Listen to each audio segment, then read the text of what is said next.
Fall's coming, and that means it's time to turn the garden under, and I'm going to do a little unconventionally, and what I end up doing sometimes is taking the disc harrow, and you end up discing the garden under, and then you plow it. And the reason being is that sometimes you get all the weeds, they get kind of out of control, and even if you mow them, it's kind of hard to plow, and then what ends up happening is you catch the balls of weeds on the plowshares, and then you just end up pulling this big mess to the end of the garden.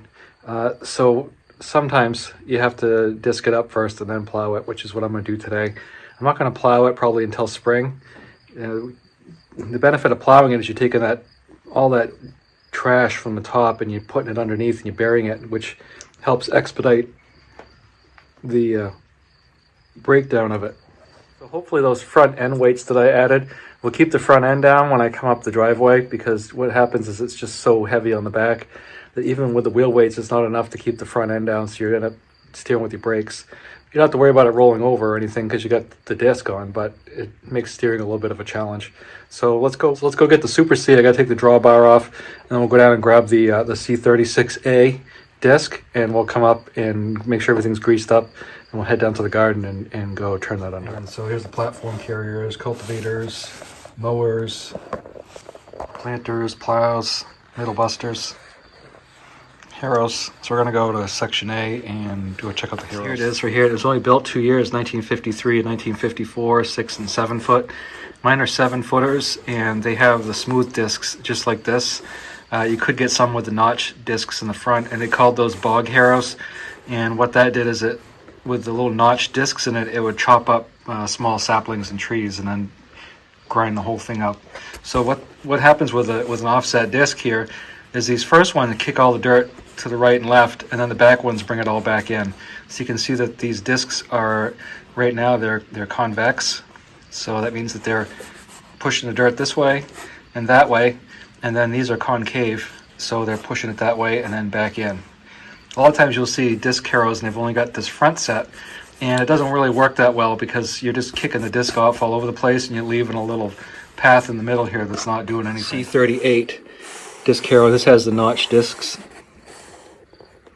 Built 1954 and 55. It's a single cut, 5 and 6.5 foot. And this is just what you'd call a bog harrow in itself. And they're not really that great for your garden, but if you've got some areas that are overgrown and you've got to bush hog it obviously, but this right here, if you got saplings, it'll grind up the saplings and turn those all. Fast hitch set for my cub, and I don't use them for 2 reasons. Number one, it's like it's only half a set of harrows, and number 2, it's not really heavy enough to be worth anything. I just wanted them just for a collector's item, so you're probably never going to see those get used here. So here's a peg tooth harrow, and these are 3 sections, so they fold up. You get this middle section, and then these sections fold up towards the middle, and this is just to put a fine seed bed in. So you'll use these after you disc it, and that just makes a nice fine seed bed to grow. You get the C-42 offset disc, and this is what you see in a lot of farms these days. They're just one big offset gang, and I think these take a little bit more horsepower to pull them. I always shut the fuel off on these because, well, gas prices are out of sight, but even if you put a new one in here, I don't trust them. And sometimes it either leaks here or it ends up leaking, like you might have a float, something wrong with your float and your carburetor, and then all your gas is gone next time you go to use it. And at least with Farmalls, they have an updraft carburetor, so even if you do have a leak, it's going to go on the ground. With the John Deere, it's a downdraft carburetor, those Marvel Shubler, and what happens is if this leaks and your float's bad, all that gas just goes right in your crankcase. Ask me how I know.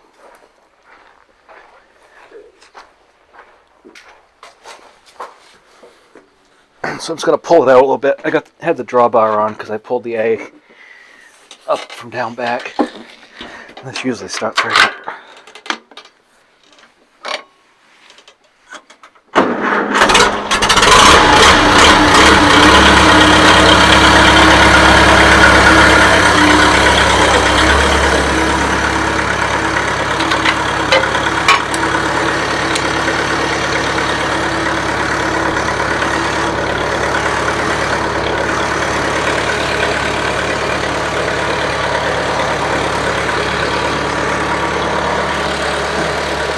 I set the brake, but I always crank the wheel over because if for some reason it's just a mechanical brake latch, and if that fails and I don't want the tractor to go down the little driveway and fall off the stone wall here, that would be bad.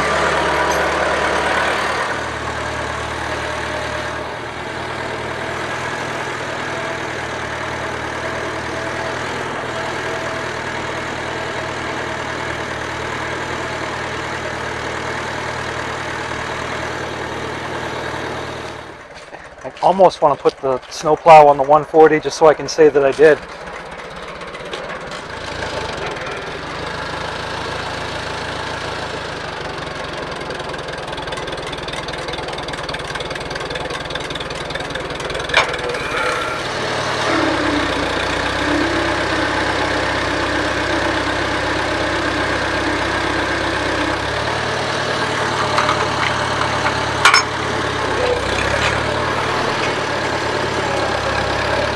One thing that's very important is generally those little latches right there will come back down on their own when you connect, but occasionally they don't snap in, so you really want to make sure that they do, because if you take off with this and you put a lot of pressure on one side and not the other, you could either snap your prong off, or you can throw your drawbar out of whack, or all kinds of bad things happen.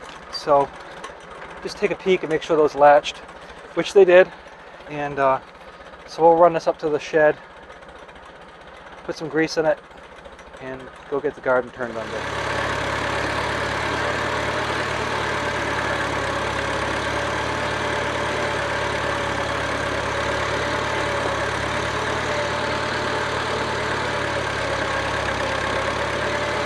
For the Super C, well, I've got 3 fast hitch mowers. One is there for parts, I got to break it down. One's on the 200, and one is still in my brother's shed, so I'm just going to keep that one there. I don't really need it. That's a 7-footer. I have a 6-footer on there.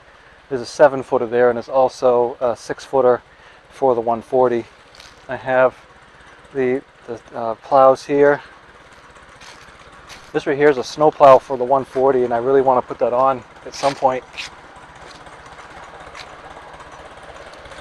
I also have fast hitch carrier, and I have a snow plow for the Super C. I have a partial, not a complete, but a partial set of cultivators for the Super C. It was just the front set minus all the shanks and shoes, and I sold it just because it was really kind of useless to me and I wanted something else.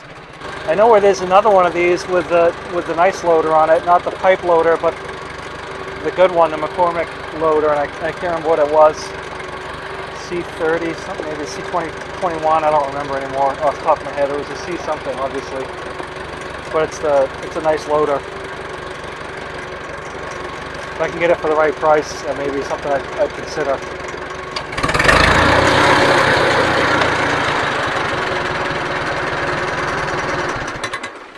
These gangs, so there's 4 gangs on this harrow.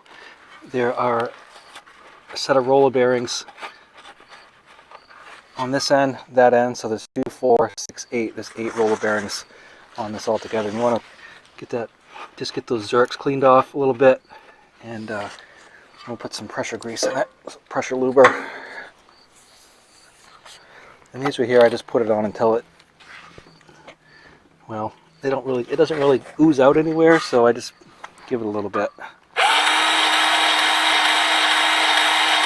I had 2 of these disc harrows, and I sold 1 set. I didn't need 2 sets. I kept the better set of the 2. Usually what I do is if I buy a tractor and it comes with attachments, sometimes I keep the attachments that I already had.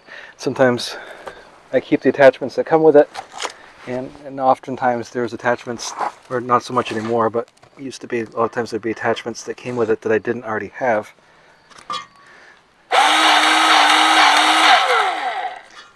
And now, as you know, the more common attachments are had, it just makes it more difficult to get the uncommon ones.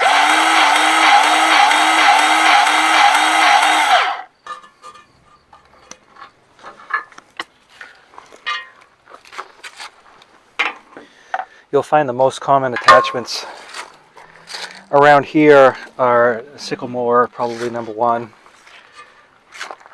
a double bottom plow, number 2, or a rollover plow is a little bit less common. They had a single bottom plow, but you don't see those very much. Snow plows are not very common up here, but they're around. Carriers are, you can find carriers. Planters are a little bit more difficult to find. Cultivators, right there with planters, they're around, but they're not super common. The disc harrows are, I haven't really seen that many, to be honest with you. I've seen about 4 sets in my entire life up here in Maine. So I just don't see them. I don't see them come up for sale, and you don't see a lot of tractors with them. Up here, you know, a lot of the old farmers, they hadn't converted and made the giant dairy yet, and so in the early 1950s, there were still a lot of farmers converting horse-drawn equipment for tractors, and so if they weren't disking a whole bunch, they weren't going to go buy a new disc harrow. They were just going to take the old drag disc or whatever they had for the horses and turn it around behind the tractor.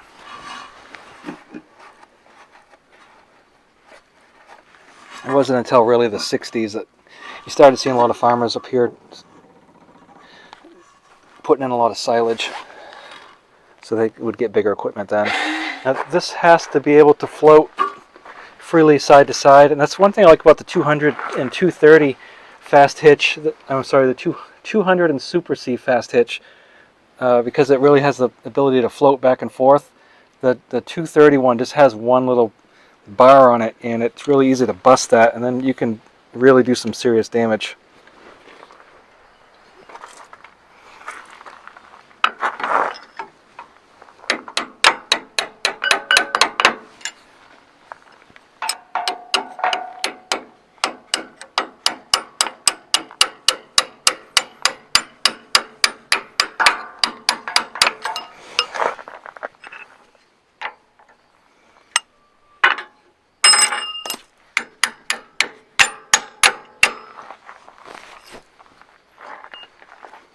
These right here tend to get lost. I've had enough tractors with fast hitches that I've been able to acquire all of the original hardware that would have come with these things. I just sell it minus some of it, or just put a bolt.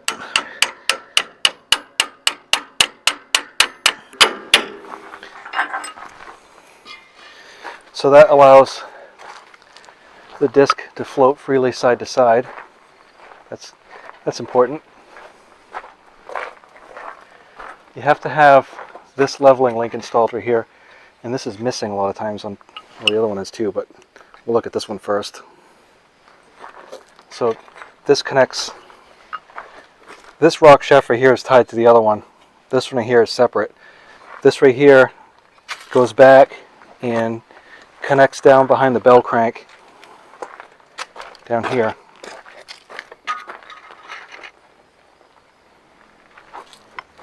Right here. There's oftentimes another bar there, and I took it off here because it was binding, but I have it, and it hooks in here. And what that does, that allows the implement to go side to side like this. So you have to have that.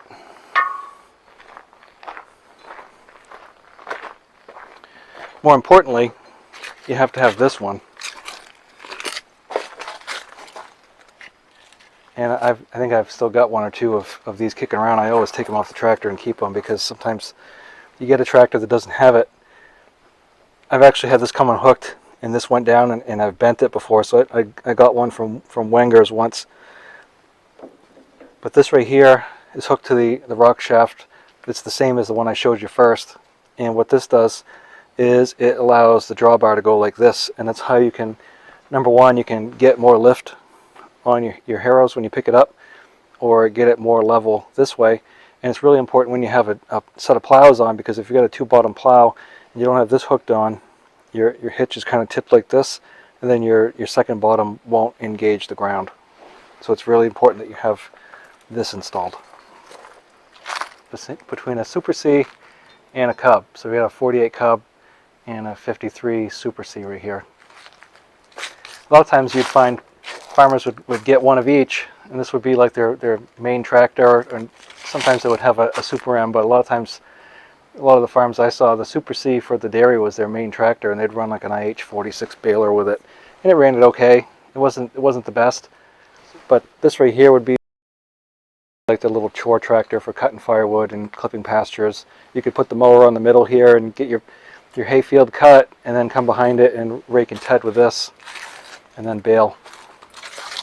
You could use this to haul some little wagons, but you can't really haul a giant load of hay with it. It's not heavy enough.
Pretty much the story of my life. I'm almost out of battery again. So this is what it looks like without plowing it first, and the most trouble I had was where the sunflowers were, but I could see it kicking it out and kicking it back in, and that'll get a lot of that stuff breaking down over the winter, and then we'll come back in the spring and hit it again. But I really have no intention of making the garden as huge as I used to make them. I just don't have the need for it. So this right here is probably going to get shrunk down considerably compared to what it is right now. So here with all the sunflowers, and you can see they're all pretty much chopped up. You can see them all diced, sliced and diced. But I do not plan on putting anything on the left side of this ledge row right here. Just going to let this, well, I'm going to seed it. I'm going to put this back in the pasture grass.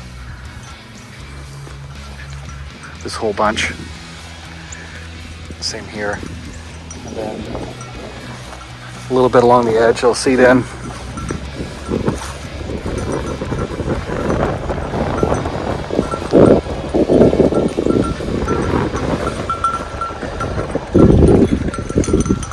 Where are you guys going? I'll open the gate for you and you can come back out to the big pasture.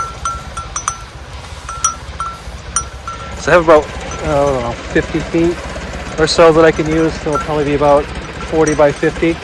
And what I want to do is just put in onions, potatoes, a couple rows of sunflowers, and a little bit of corn.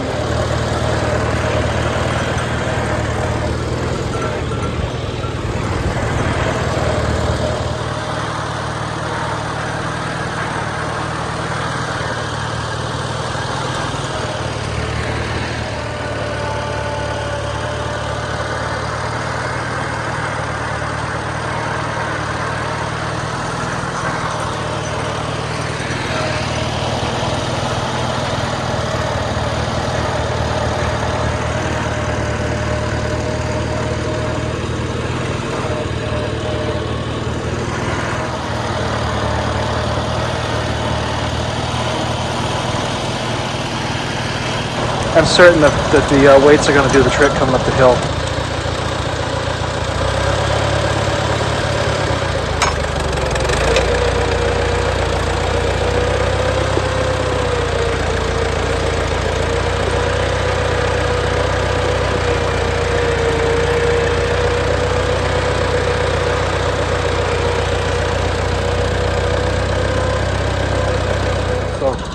That's all I got for today. I appreciate you watching.